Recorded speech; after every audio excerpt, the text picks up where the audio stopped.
Okay, check this out. This is something you see a lot in Japan, at least here. See these two people here, this man and the woman? Okay, he's way up there. This is very typical in Japan. They're a couple. I saw them earlier. I was actually riding behind them a block or so back. And they were doing the same thing. Well, much shorter there. It was a crowded street. They were together. But this is very common with older generations. Oh yeah, you see they are together. They're going to sit on that park bench together. Let's move. And I feel like I'm spying on him. But what I wanted to show you was, we saw briefly there for a second how he walks way ahead of her. And she follows. And he actually had a real swagger going on earlier. And in Japan, they used to say, you know, something, a proverb of something or to the effect of, don't step on the master's shadow. Follow far enough behind your husband so as not to step on his shadow.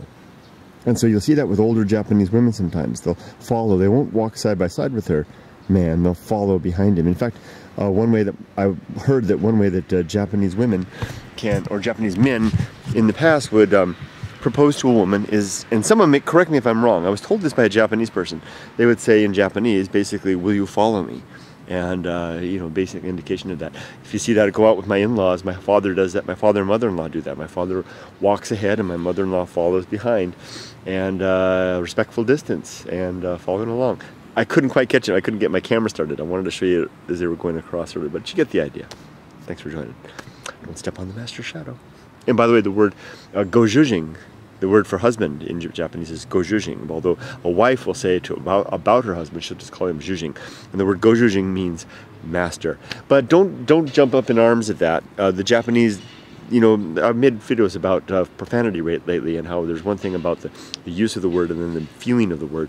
It doesn't feel that way here in Japan. You know, it's not like a woman saying, you know, or someone says to a woman, you know, where's your husband? You know, where's your master? It doesn't come out that way. By the way, gojujing is also used for the man, the owner of a store. But it's similar, like in the English word husband. Husband, actually, if you think about it, you know, think about the word animal husbandry. It's like, you know, caretaker, taking care of, things like that. And I think that the etymology of husband can be traced back to that, just as gojujing can as well. So interesting stuff to think about.